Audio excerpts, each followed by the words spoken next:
Jaya Radha Madhava Kunja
Vasudevaya. Om Namo Bhagavate Vasudevaya. Om Namo Bhagavate Vasudevaya. Om Namo Bhagavate Vasudevaya.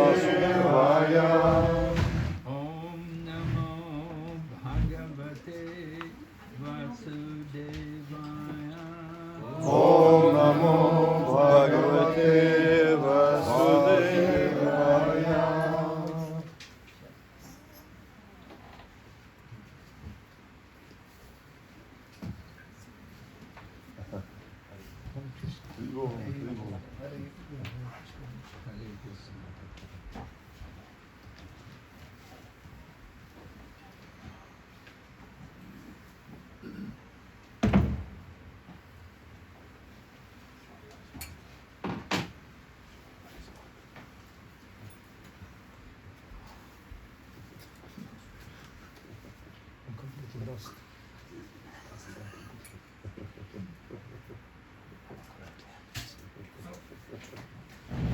So, I'd like to read this evening from Bhagavad Gita, 18th chapter, text number 33.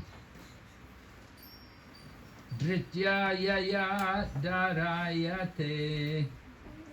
Drityaya dharayate. Drityaya dharayate. Drityaya dharayate. Mana pranendriya kriya. Mana pranendriya kriya. Mana pranendriya kriya. Mana pranendriya kriya. Yogena vyabhicharinya. Yogina vyabhicharinya. Yogena vyabhicharinya. Yogina vyabhicharinya. Driti sapartha sadviki. Driti sapartha sadviki. Driti sapartha sadviki. Driti sapartha sadviki. Drityaya dharayate. Drityaya dharayate. Mana pranendriya kriya. Mana pranendriya kriya. Yogena vyabhicharinya. Yogena vyabhicharinya. Driti sapartha sadviki. Driti sapartha sadviki. Drityaya dharayate. Drityaya dharayate. Mana pranendriya kriya. Mana pranendriya kriya. Yogin avyabhicharinya. Yogin avyabhicharinya. Driti sapartha sadviki. Driti sapartha sattviki. Dritya, Dritya, determination. determination. Yaya, Yaya, by which. by which. Dharayate, Dharayate, one sustains. one sustains. Mana, Mana, of the mind. of the mind. Prana, Prana, life. life. Indriya, Indriya, and senses. and senses. Kriya, Kriya, the activities. activities. Yogena, Yogena, by yoga practice. by yoga practice. Avyabhicharinya, Avyabhicharinya, without any break. without any break. Driti, Driti, determination. determination. Sa, Sa, that. that. Partha, Partha, O son of Prita. O son of Prita. Siddhviki, Siddhviki, Sattviki, Sattviki, in the mode of goodness. in the mode of goodness. Translation. O son of Prita, that determination which is unbreakable, which is sustained with steadfastness by yoga practice, and which thus controls the activities of the mind, life and senses, is determination in the mode of goodness. Purport by Srila Prabhupada. Yoga is a means to understand the Supreme Soul. One who is steadily fixed in the Supreme Soul with determination, concentrating one's mind, life, and sensory activities on the Supreme, engages in Krishna consciousness. That sort of determination is in the mode of goodness. The word avyabhicharinya is very significant, for it indicates that persons who are engaged in Krishna consciousness are never deviated by any other activity. Om Jnanatimarandasya Jnananjana Shalakaya Chakshurunmilitam Yena Tasmai Shri Gurave Namaha. Shri Chaitanya Manobhistam Stapitam Yena Bhutale Swayam Rupa Kadamayam Dadati Swapadantikam Vandeham Shri Guru Shri Yata Padakamalam Shri Gurun Vaishnavamscha Shri Rupam Sakrajatam Sahagana Raghunatam Vitam Tam Sajivam Sadvaitam Savadutam Parijana Sahitam Krishna Chaitanya Devam Shri Radha Krishna Padam Sahagana Lalita Shri Vishakanitam Scha.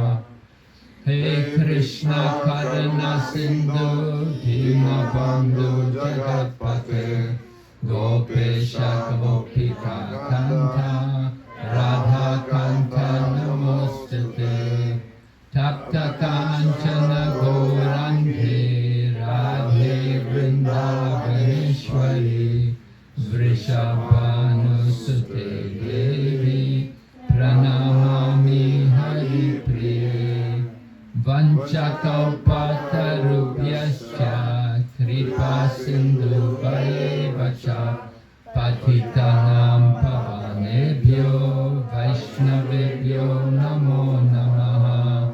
Nama Om Vishnu Padaya Krishna Prestaya Bhutale Srimati Bhakti Vedanta Swami Niti Namine. Namaste Saraswati Devi Gauravani Pracharine Nirvishesha Shunyavadi Paschatya Deshatarine. Jai Shri Krishna Chaitanya Prabhu Nityananda Shri Advaita Gadadhar Shri Vasadi Gaur Bhaktavinda. Hare Krishna, Krishna Krishna, Hare Hare, Hare Rama, Rama Rama, Hare Hare. So as we heard, today is an auspicious day. It is Guru Purnima. Traditionally, it's the day in which Srila Vyasadeva is worshipped. Srila Vyasadeva is the guru of everyone, and gurus are supposed to be representatives of Vyasadeva. Those who are spiritual teachers, they come in the line from Srila Vyasadeva and present Srila Vyasadeva's literatures. So today is a day in which all the gurus are offered some kind of respect. You know, we have different gurus, they have their Vyasa Pujas different days, but this is the day in which every spiritual teacher is given respect. So, good fortune to be able to honor Srila Prabhupada on this day. And the verse is appropriate because Srila Prabhupada showed wonderful determination in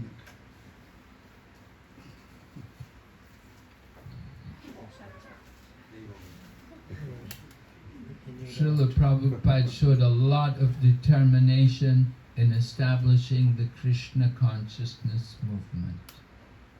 certainly it was not a very easy job. Anyway, we want to understand the importance of determination. Earlier, just the previous verses, Lord Krishna had been speaking about intelligence in the modes.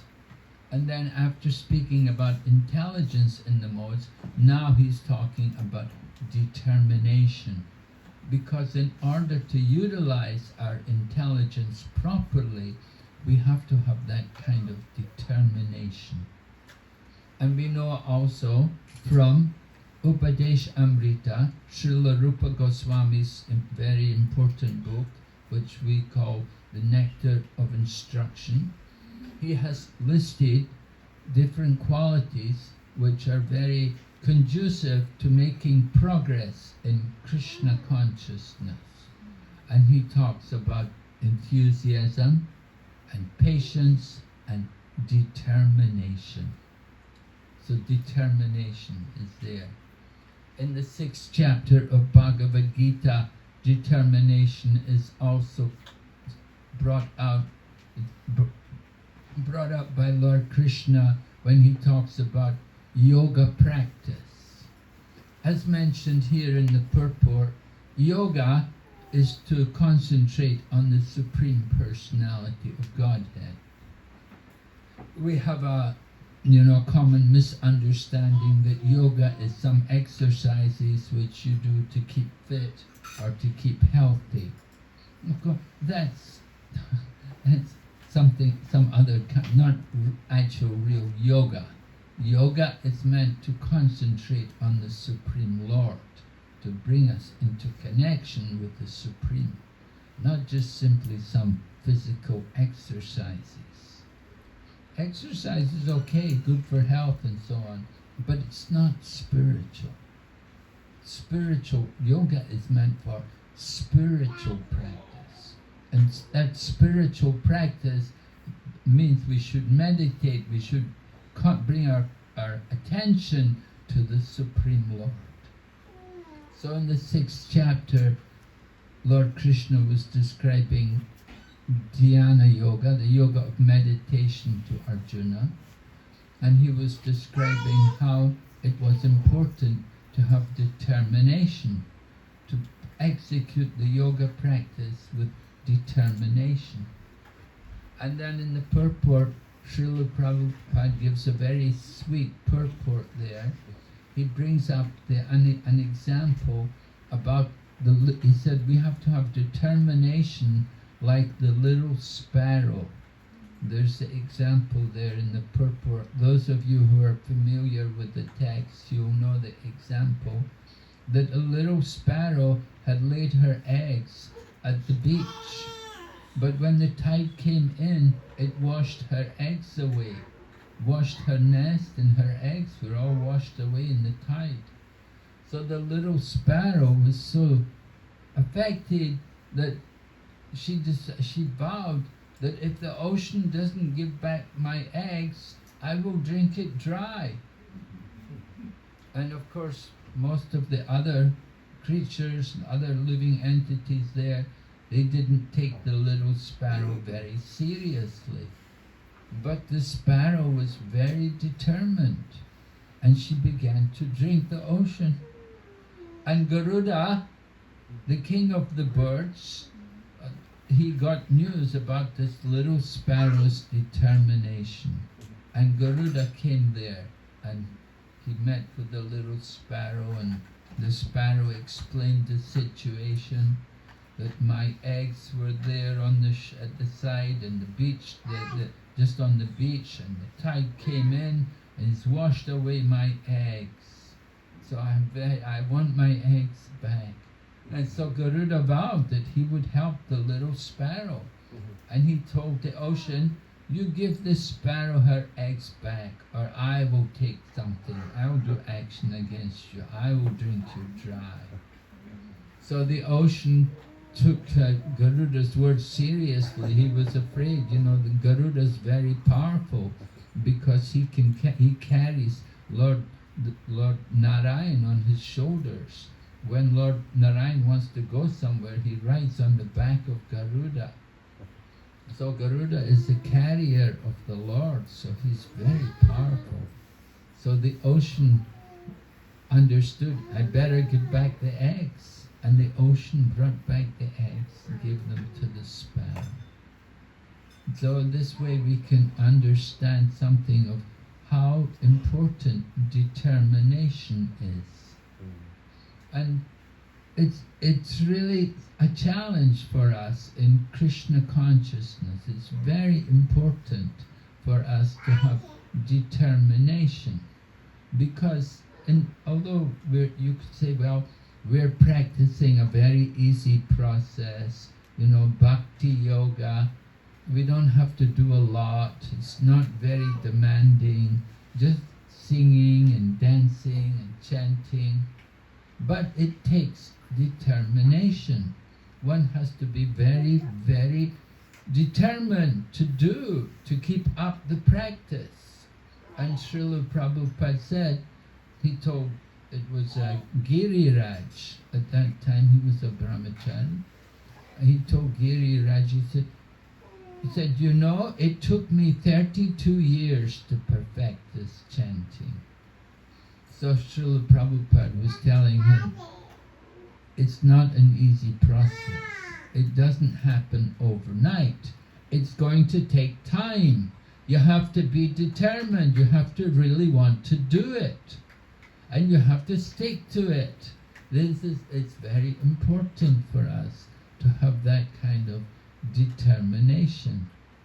We see a lot of people come to Krishna consciousness, they take an interest in Krishna consciousness for some time, and after some time they go away, we don't see them again. They drift away. What happens? Their determination slackens.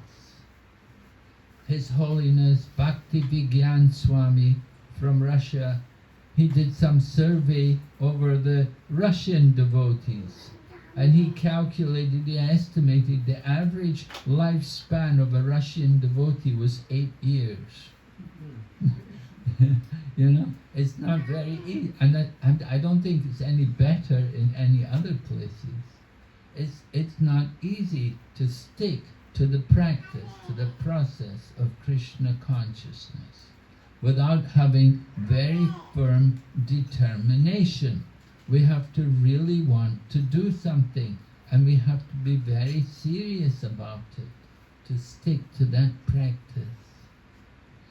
In the Bhagavad Gita, there's the one verse which inspired Srila Prabhupada before he went to America. It was one of the verses which inspired him that he had to go to the West. The verses in the second chapter, Vaya Vasai Atmika, Maya Vasai Atmika Buddhi Ekeha Kuranandana. Those who are on this path are resolute in determination, and their aim is one. O beloved child of the Kurus, the intelligence of those who are irresolute is many-branched. Bahu Sakahi Anantascha Buddhayo Vayavasainam. So that resolute determination, their aim is one. We have to have that kind of focus, that I just want to become Krishna conscious.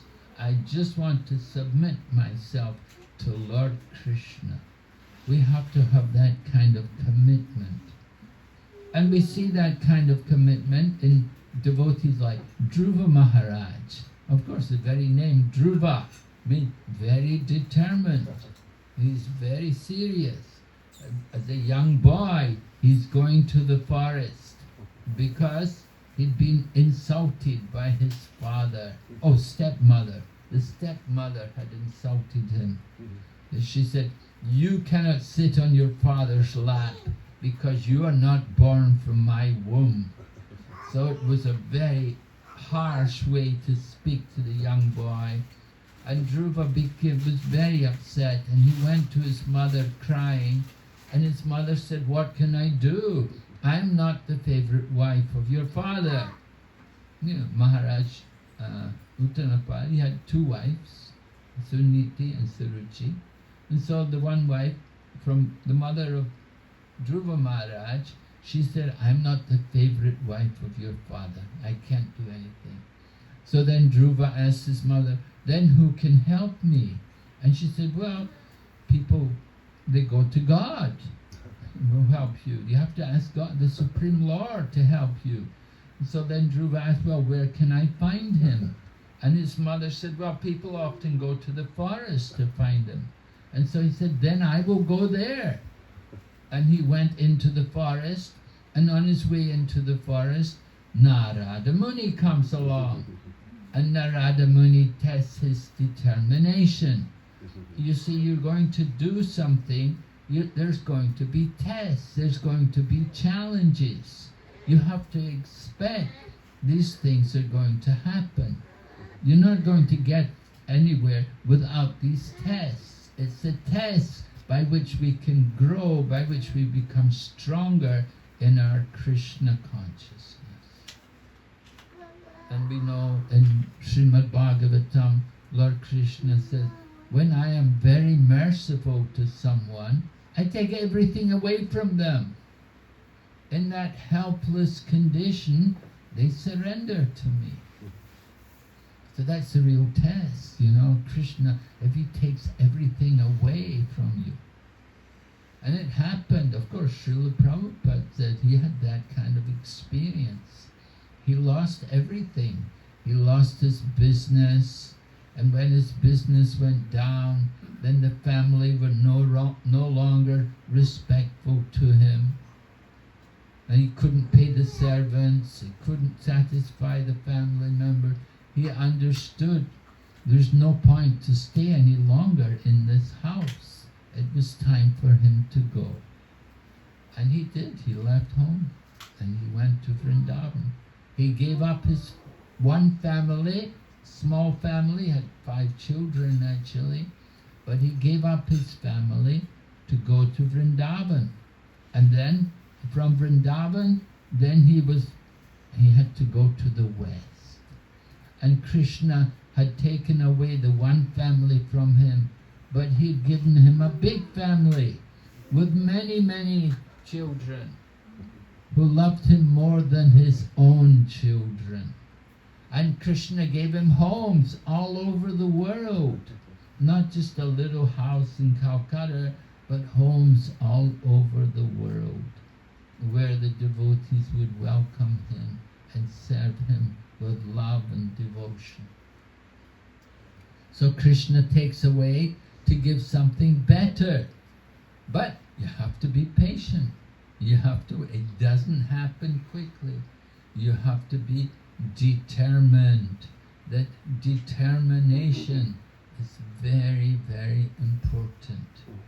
So that determination described here in Bhagavad Gita, there's qualities. Determination in goodness, in passion, and in ignorance. Just like devotional service. In the 3rd canto of Srimad Bhagavatam, Lord Kapila is speaking to his mother Devahuti, and he's telling her about devotional service. And he's describing to her how devotional service can also be in the modes. It's can be influenced by the modes of nature. You do devotional service, doesn't mean it's all pure devotion. The modes of nature are very powerful, and we have to be very careful to watch out for the modes. The lower modes of passion and ignorance are definitely what we don't want. We want to avoid the lower modes, the passion, the rajas, and the tamas, the ignorance. Of course, today people think, oh, passion, that's something exciting.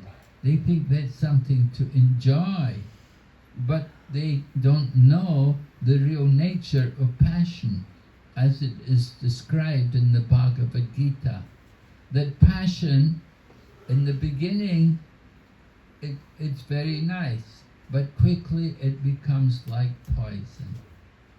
And the nature of passion is it ends in distress. Although we're looking for pleasure, the nature of work and activities in the mode of passion are going to give distress. We have to understand the lower modes are very dangerous and we want to avoid them. Srila Prabhupada wrote in his arrival poem when he was coming into Boston Harbor, he'd written his poem and he was describing how most of the population here are covered by the modes of passion and ignorance. I do not know how they will be able to understand the message of Vyasadeva.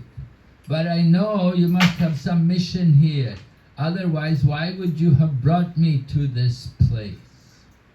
So Srila Prabhupada, again, he had that determination that he's come. He'd gone there, he'd gone to USA. He had that determination that I have to do something. I've come here, I have to do something for my spiritual master, for Krishna and for my spiritual teacher. So that kind of determination, that is required. That we want to be very fixed and focused on what we want to achieve for the pleasure of Guru and Krishna, not for our own sense gratification. Determination simply for our own success in fruitive activities, that is the nature of the mode of passion. So that kind of determination, although you could say, well, I'm determined, but the determination is for your own gain. You're thinking about your own self, what you want. That is a mode of passion, and ultimately will end in distress. We want to have that determination which is in the mode of goodness, simply for the pleasure of Guru and Krishna. We're acting, we're serving, we want to do for their pleasure. It's very difficult for us to overcome the modes of nature. Right? In Bhagavad Gita, Lord Krishna describes, Devi Esha Gunamayi Mama Maya Duratyaya, right? Very difficult to overcome the material energy. Not easy. But Mam eva ye prapajante Maya mikam taranti. Yeah, if one surrenders to Krishna, then you can easily go beyond it. So it's important for us to have that focus on Krishna consciousness, that our focus is on surrender to Krishna. We simply want to surrender for the pleasure of Krishna, for Krishna's pleasure. Srila Prabhupada had that kind of determination in spreading the Krishna consciousness movement. There was no question of his own benefit. You know, you could say, oh, he'd gone to America, now he's got to America, he'll want to enjoy the life in the Western country. But Prabhupada didn't have that kind of mood. He was not like, he didn't go to the West to enjoy. He went for service, to give service to Krishna. Of course, it's easy to become bewildered. People go to the West, they go to some other country, they get bewildered. Sometimes, particularly, you could imagine coming out of India in the 1960s. India was not very much developed in those days. It was quite simple. And going to the West, going to New York, quite a big change. But Srila Prabhupada was not enamored. He was not influenced by the Western lifestyle. Rather, he saw the problems. He saw all the faults in the Western lifestyle. And he thought how to help them, how to give them a better life by giving them Krishna consciousness. So he kept his focus, he kept his determination. That is very, very important. He didn't lose his focus. He kept himself fixed on his goal, which was service to his Guru and Krishna. That has to be the mood of devotees. We want to do devotional service.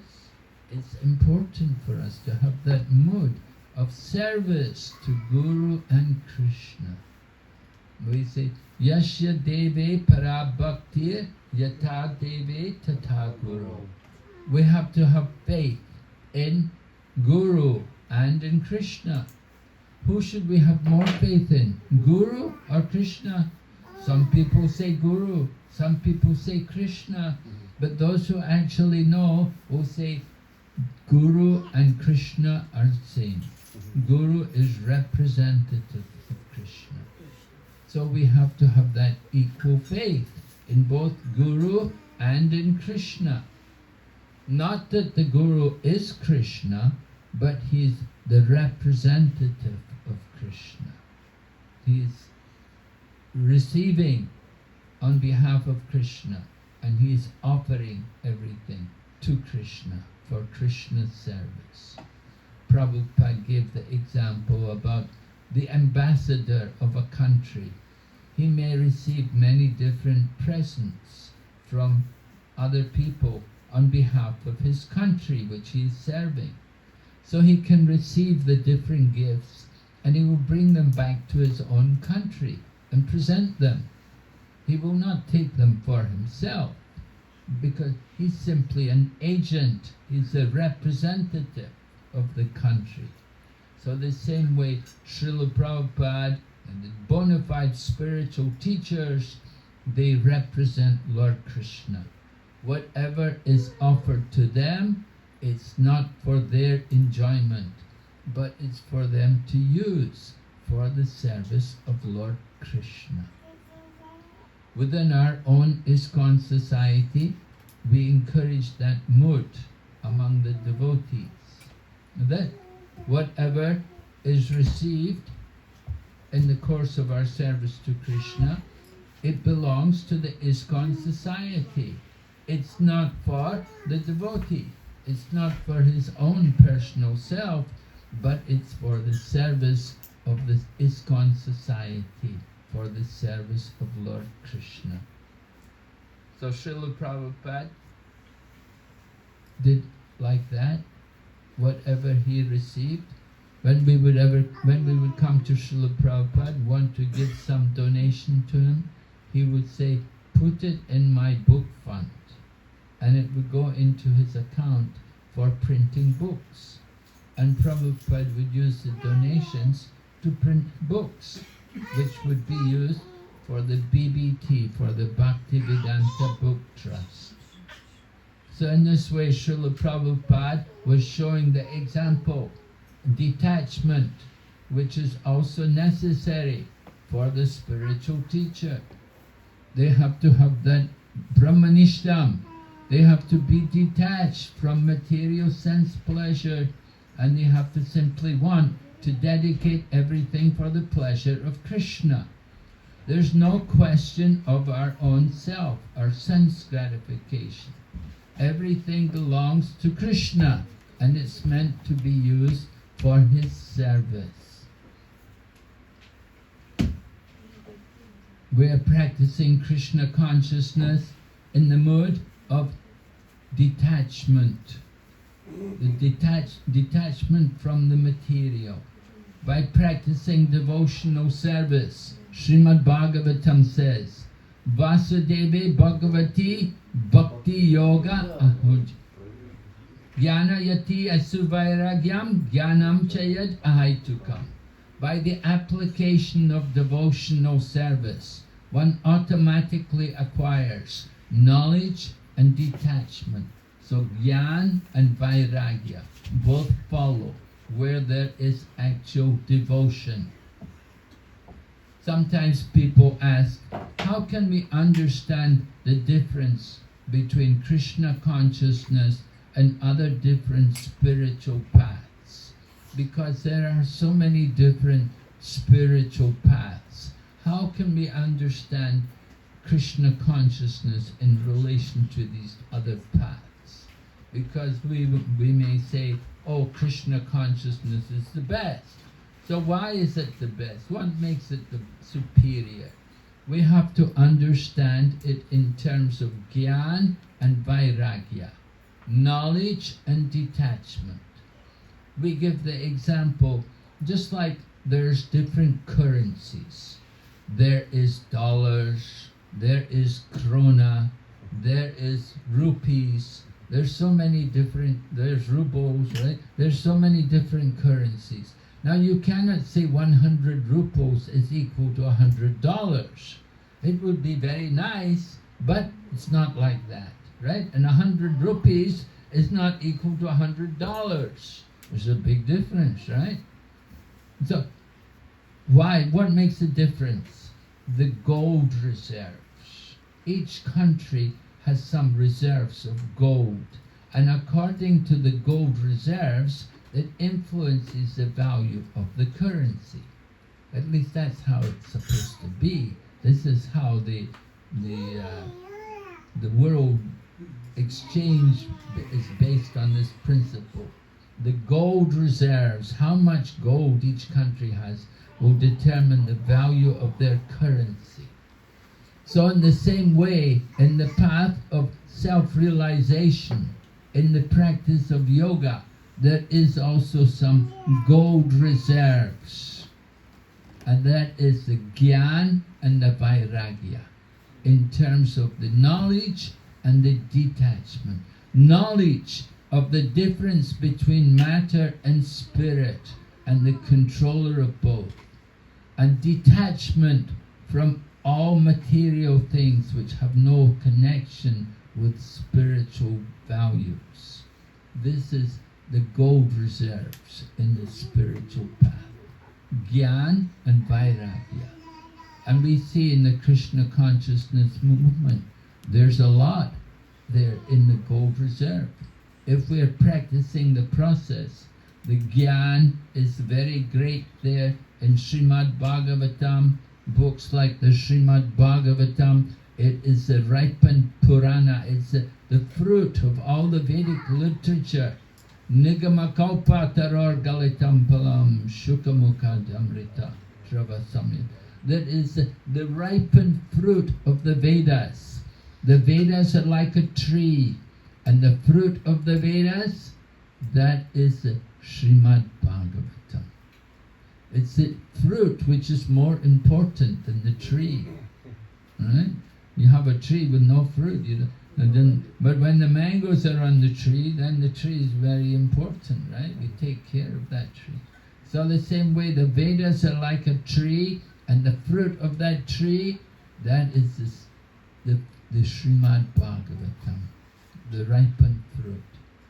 And it's all relishable and easily digestible because it emanated from the mouth of Sri Shukadeva Goswami. So this is something of the knowledge which is there in the Krishna consciousness process. And the detachment is also there in the sense that we dedicate everything for the pleasure of Lord Krishna, utilizing everything for Krishna's pleasure. As Srila Prabhupada taught us to do these things in the beginning of our Krishna consciousness movement, everything we got, we would offer to the deities. We got some new cloth, we have to put it on the altar and offer it to the deities. Whatever we had, it was always offered to the deity. And every day going into the temple, we'd keep some rice outside the door and bring some grains of rice in to offer to the deities every day.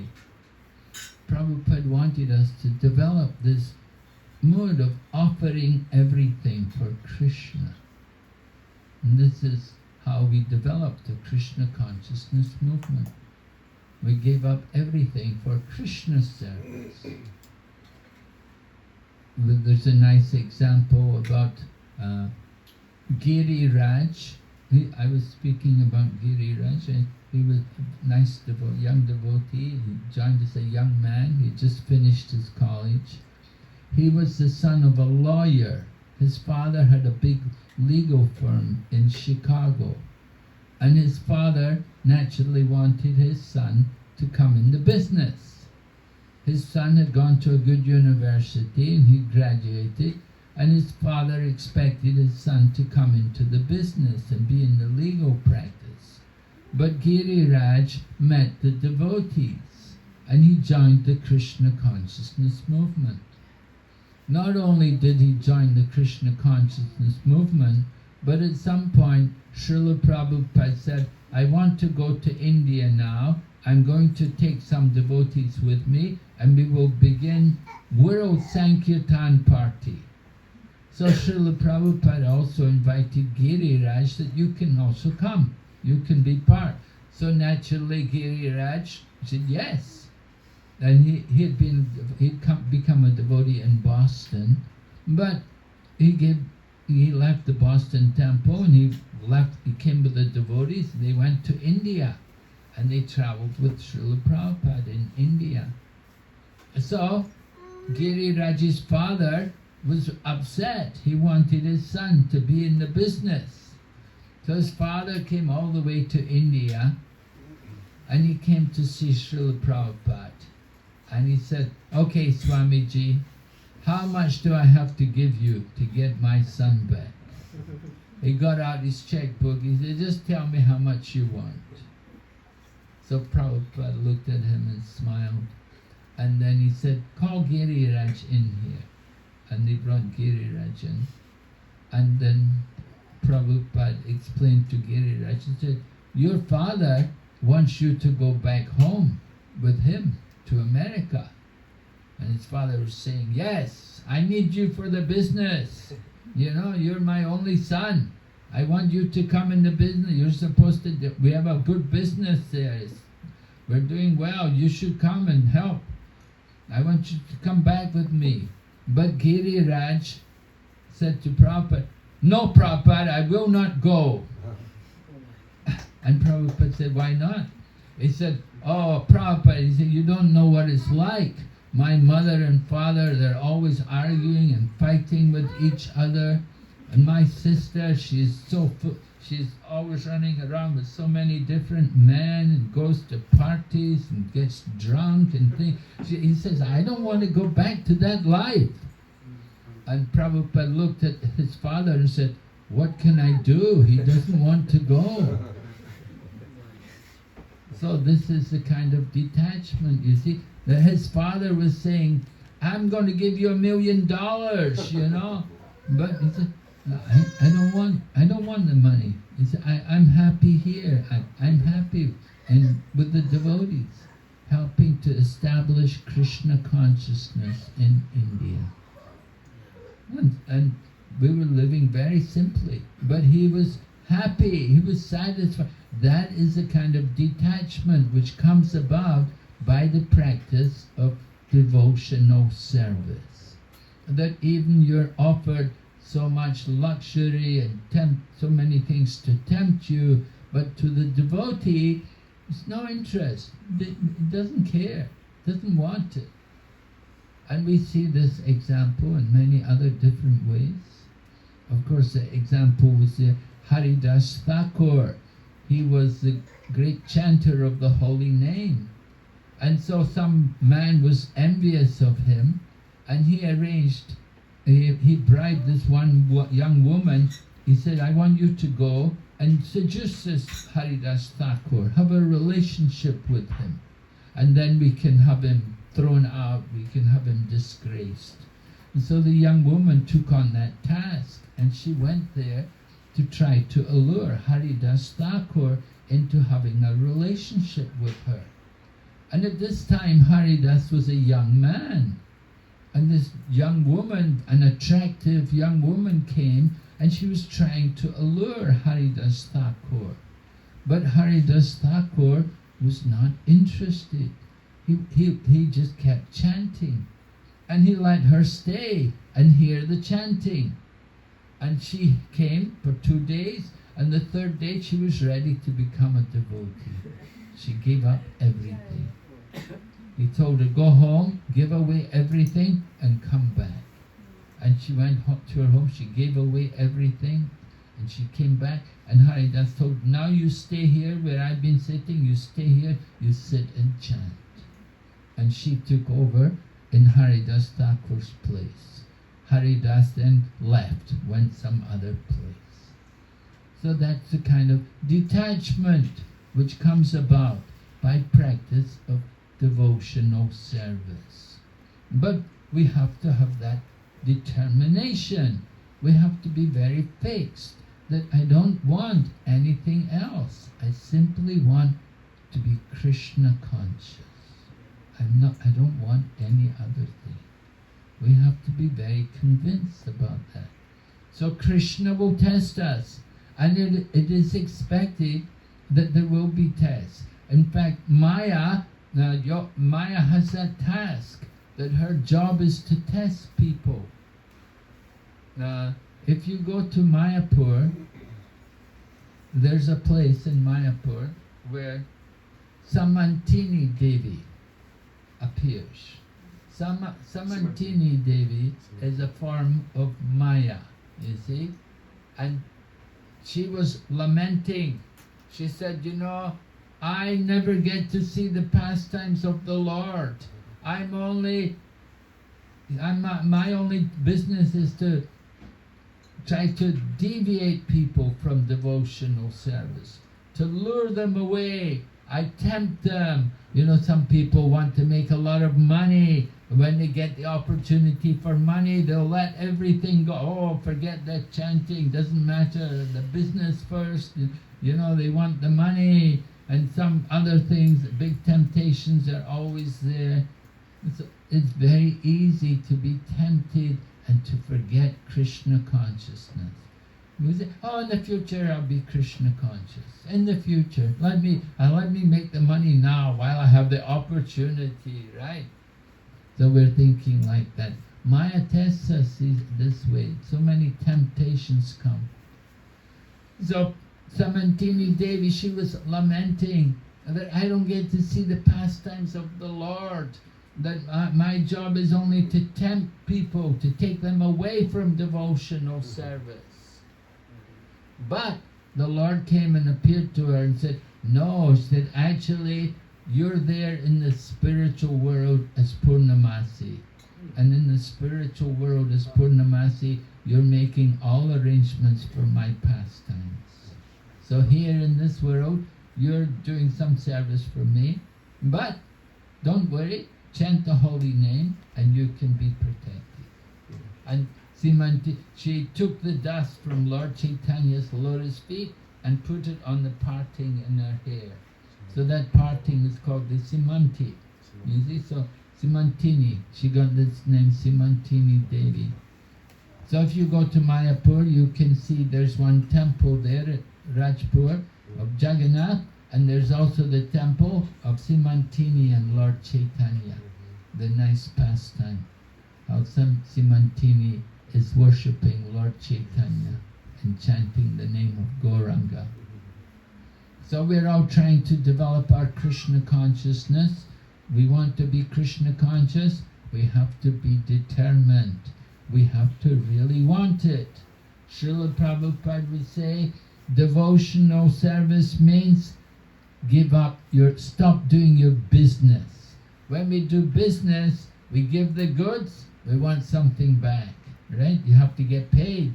And giving the goods, we want to get paid for everything. But Krishna consciousness is just giving without any expectation of anything in return. We simply want service. Lord Chaitanya prays, Nadanam, Najanam, Nasundarim, Javitam va Jagadisha Kamaye, Mama Janmani Janmanishware, Bhavatad Bhaktir. I don't want wealth, I don't want followers, I don't want fame, I simply want devotional service, birth after birth. So The devotee doesn't even aspire for liberation.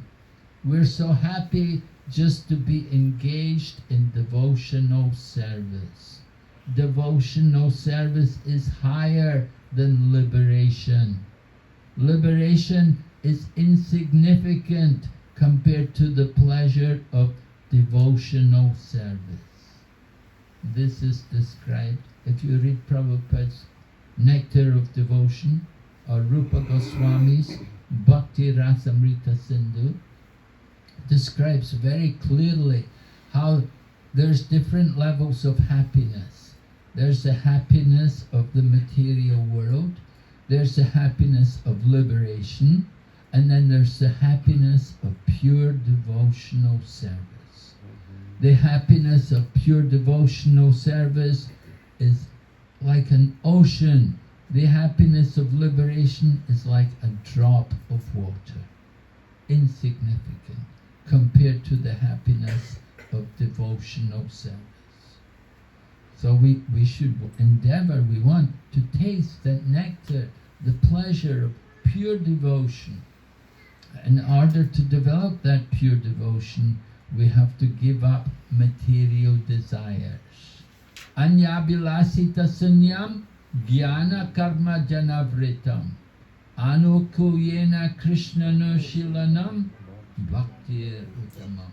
Devotional service means no desire for fruitive activities and no philosophical speculation.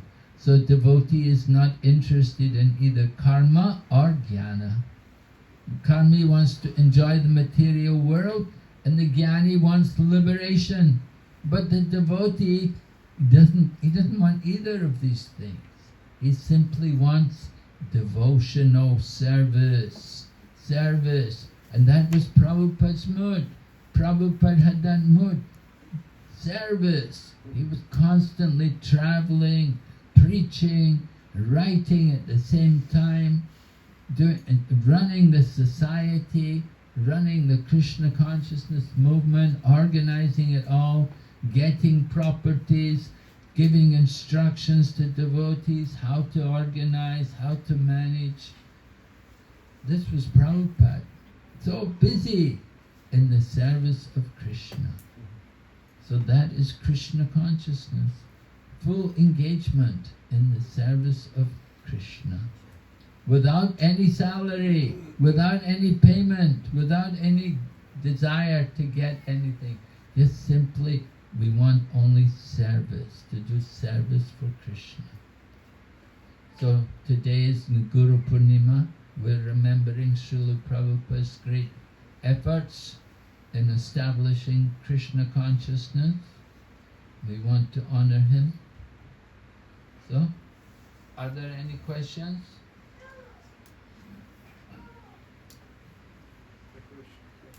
Yes? On one hand, yes. Can you speak louder, please? On one hand, yes, so the devotee doesn't want karma or jnana, but at the same time, most of us here,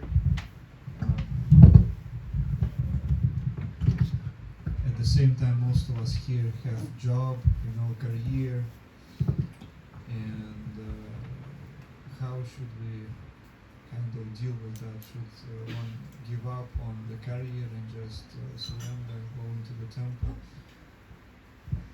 Oh yeah, you have a job, yeah, you have a career, that's all right. But, at the same time, the attachment should be there for Krishna. That I'm doing the job as service to Krishna. I have my career, I'm doing it for Krishna. Ultimately, it's for Krishna's pleasure that we're working. And Srila Prabhupada writes in one purport there, in the 16th chapter of the Bhagavad Gita, he said, we have many devotees. He said, some are working in factories and some are working in offices, but they're working for the pleasure of Krishna. He said, these devotees are actually in the renounced order of life, because they're donating also, they're contributing to the Krishna consciousness movement. They're not just working only for their own sense gratification and to have a comfortable home, but they're working to help the Krishna consciousness movement, to expand the Krishna consciousness movement.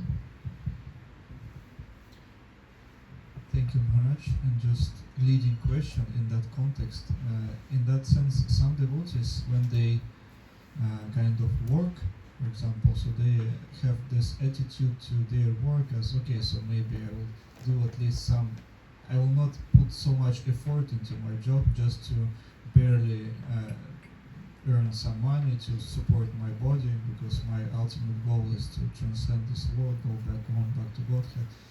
And that's why my attitude to the work may be a bit careless. Is that right for devotees to have that attitude? Yes, well, it's definitely not wrong.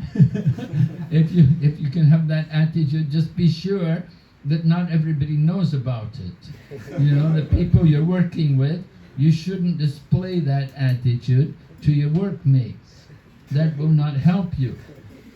But rather, in the front, in the presence of your workmates, you want to say, yes, we're going to work, I'm going to work. But in your heart, you should be thinking something else. You see? How we actually perform what you actually say in the presence of your workmates who are non-devotees, you don't want to let them have any doubts about you, but you should, say, yeah, we have to work, we have to push on, we want to increase the profits, we want to have a good result, good performance. But in our heart, we should think the good performance is to take shelter at the lotus feet of Lord Krishna. So, what you actually say externally and what you actually feel in your heart will be a little different.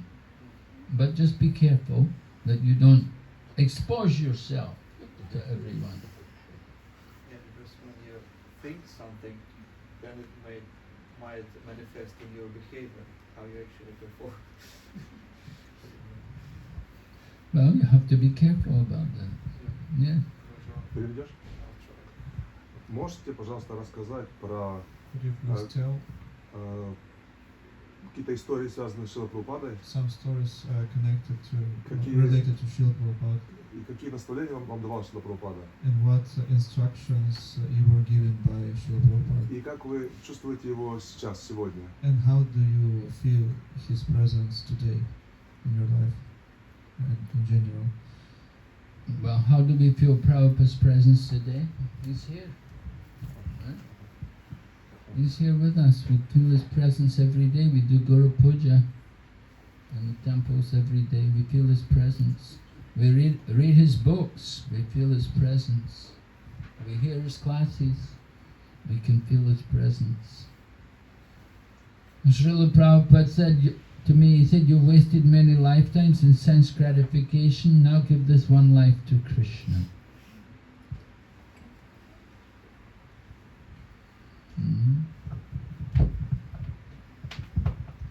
Hare Krishna, I have one question.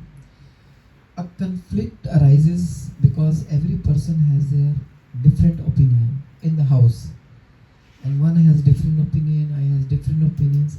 So how to get rid of these things? Can you please tell me, sir? Well, we have to respect others' opinions. Everyone's an individual. They're entitled to their own opinions. Doesn't have to make a big issue about it. You can't expect to have everybody have the same opinion. So we have to accept, somebody else has a different opinion, all right, that's their opinion. But, we should have our own opinion. We're entitled to have our own opinion. Not that you have to adjust everything just to fit in with everybody else. Different people, different strokes for different folks. So you have to expect there's going to be differences.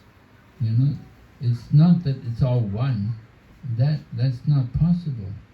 Rather, there's a sense of oneness that we're all spiritual beings, we're all souls, but we're all individuals also. So everyone has their own different ways, different ideas, different goals, what they want. All right. Thank you. We have to be tolerant about these things. Even some devotee wrote to Prabhupada about this and said, is this because we're all impersonalists, that there's so many differences in arguing? And Prabhupada said, no, he said it's because we're all persons. Not impersonal, but because we're all persons. And that's why there is differences. We're individuals. And you have to accept that. It's going to be there. And so in our Krishna consciousness movement also, we get different devotees. They have different ideas about how to do things. Okay.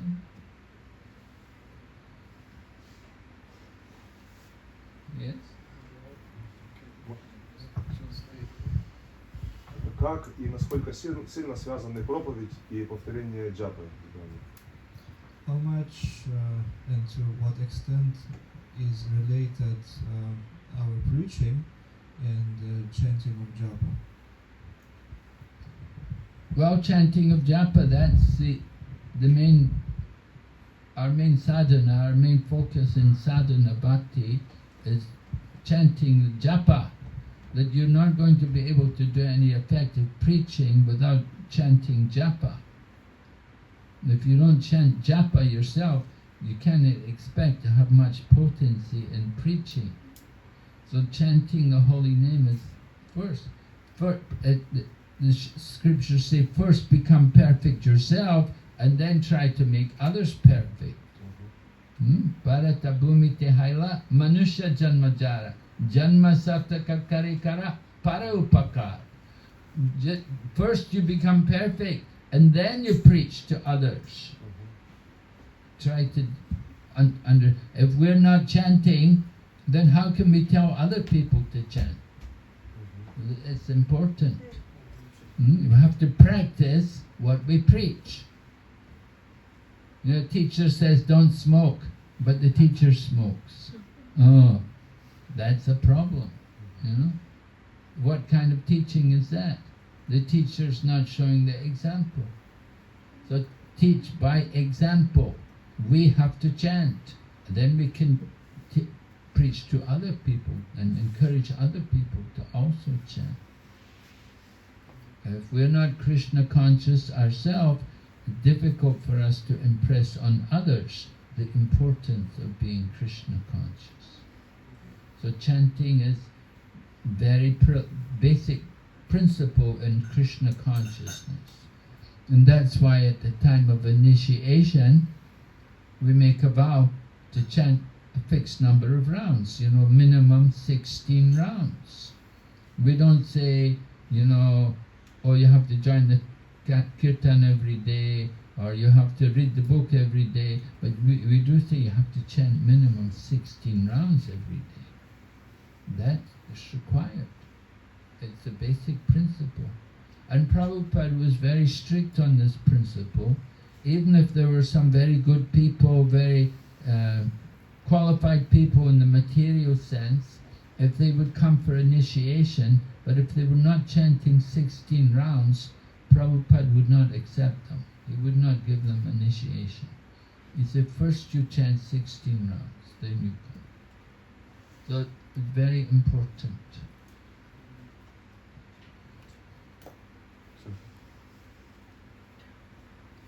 Yes? Any other questions?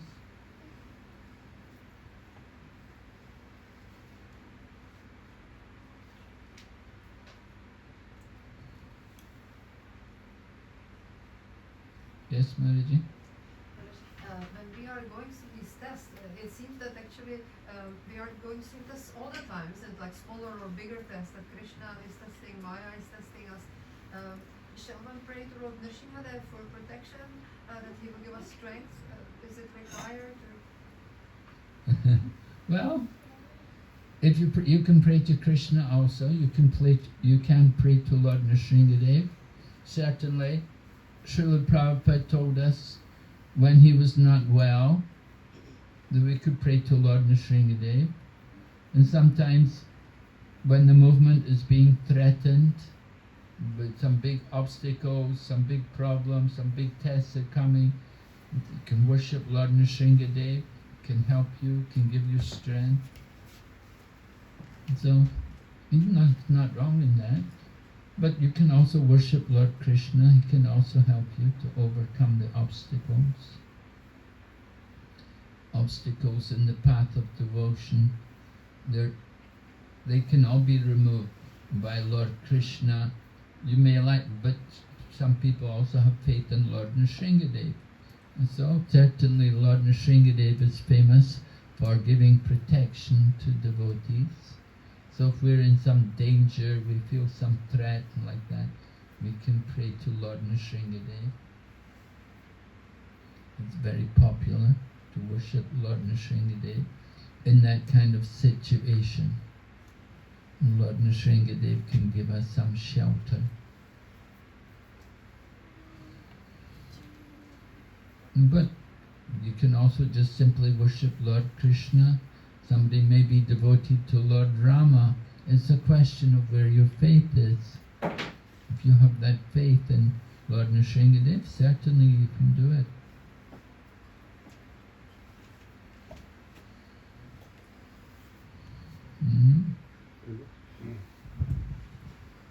Какой для вас Шрила Прабхупада? Можете поделиться, как вы его видите, чувствуете?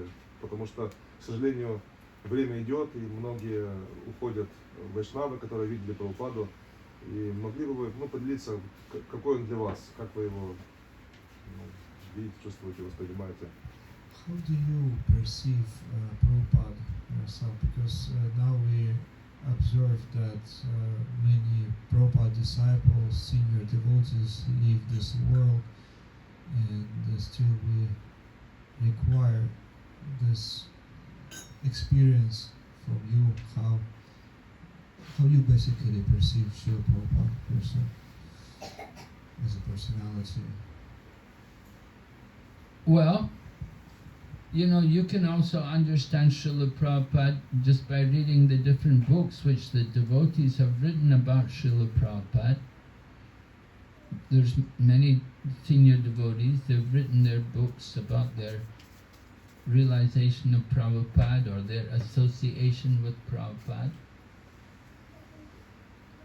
Srila Prabhupada, he didn't associate with everybody. For example, when I joined the Krishna consciousness movement, it wasn't like Prabhupada interviewed us before we got initiation. We would just all come and he'd have a piece of paper with our names on, written by the temple president, and he'd call out the name, who's this? And the devotee would come forward, and then he'd ask us what are the four principles, and how many rounds you're going to chant. All right, here's your beads, your name is. Just like that. He didn't really know us, but he would accept us on the basis of the recommendation from his temple president. Prabhupada, we were so young, and Prabhupada was so much senior, and we didn't know anything, and Prabhupada knew everything. So we had complete faith in Prabhupada, that that he's the guru and he knows everything, and we're surrendering to him. We were very thankful to have that shelter, and we wanted to just hear everything from Prabhupada. So we spent a lot of time just hearing Prabhupada, and sometimes could ask some question to Prabhupada, sometimes no, but usually we didn't like to trouble Prabhupada too much. And we were also encouraged, devotees would say, don't write to Prabhupada, Prabhupada's busy, he's writing his books, So, we didn't really get encouraged to start writing letters to Prabhupada. But Prabhupada encouraged us to talk to Krishna. When I joined the movement, we had Radha Landaneshwara, and every Sunday we used to sit in front of the deities and give a report to the deities. So Prabhupada had us do this. He wanted us to give a report to the deities what service we've done and what we're going to do in the next week.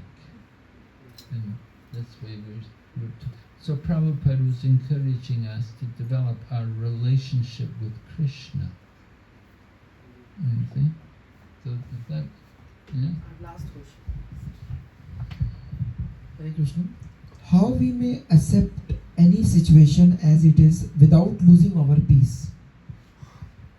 Without losing our Our peace, yes. Yes. Well, the peace formula is there. Right? If you remember the peace formula, then you'll be peaceful in any situation.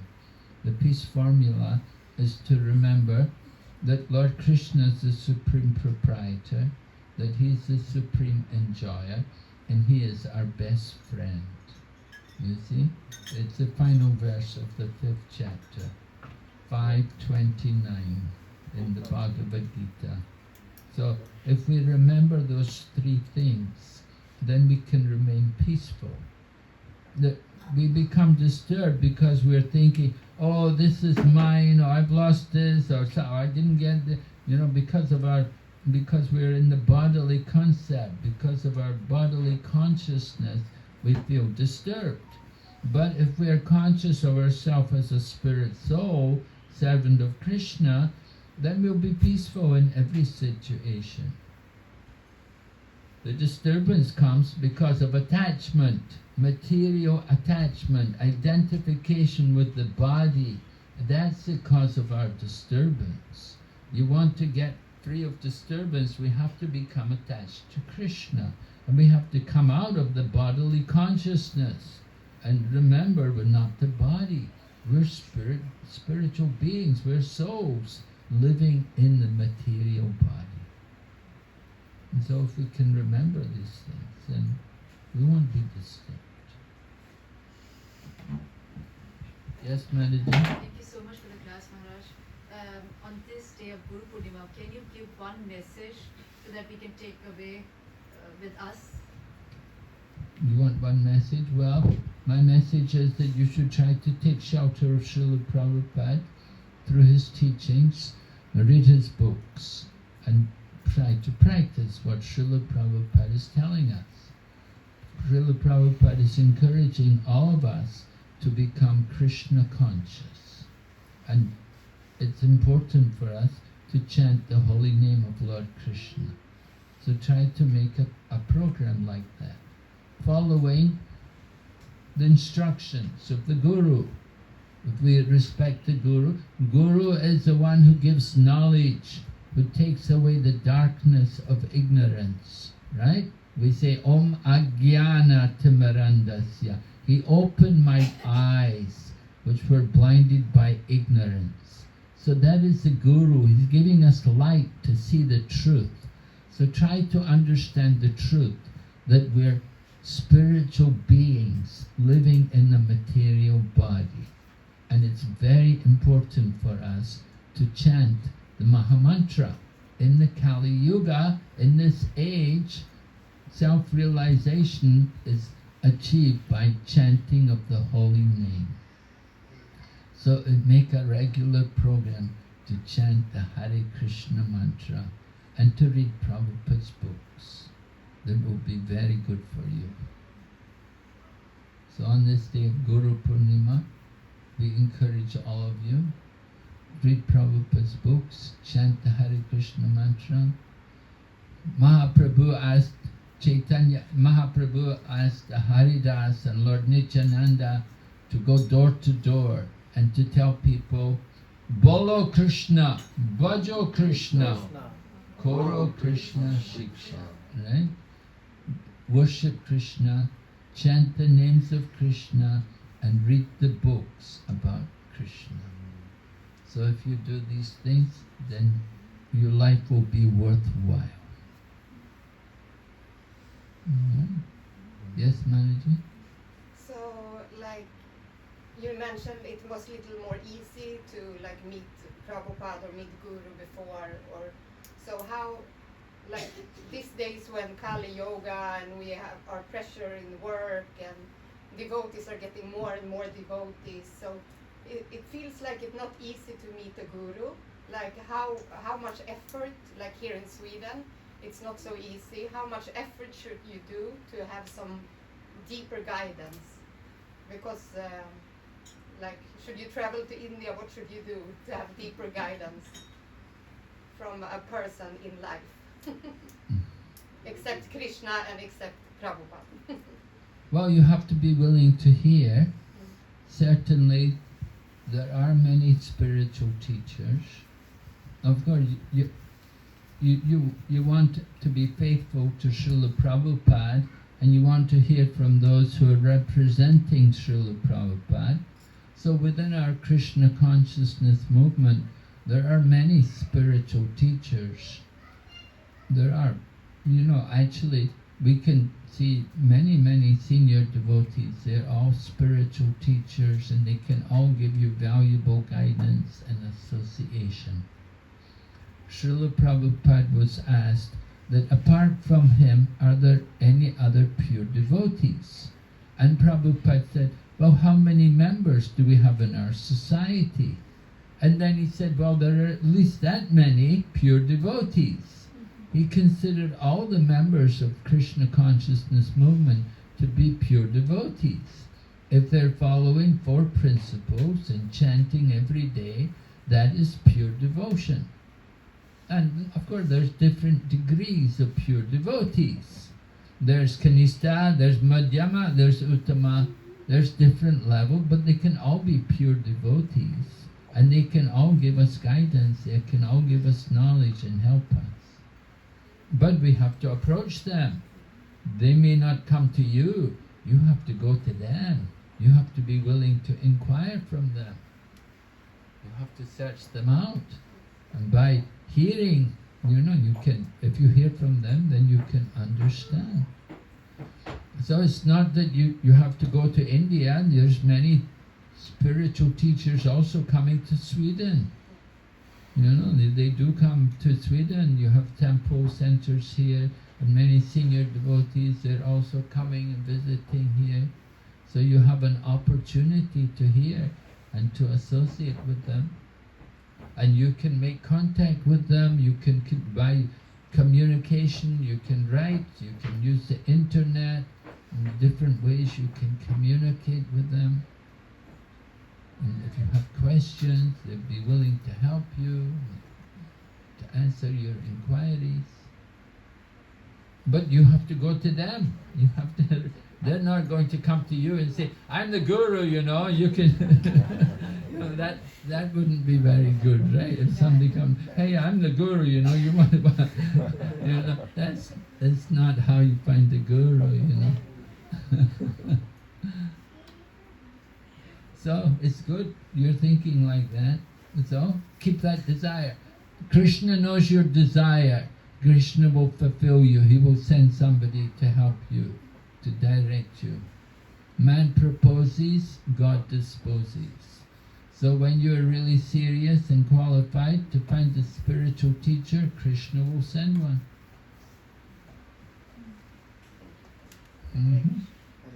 Hare Krishna. Okay. So thank you very much. Hare Krishna. Srila Prabhupada ki jai. Bhakta Vrinda ki jai.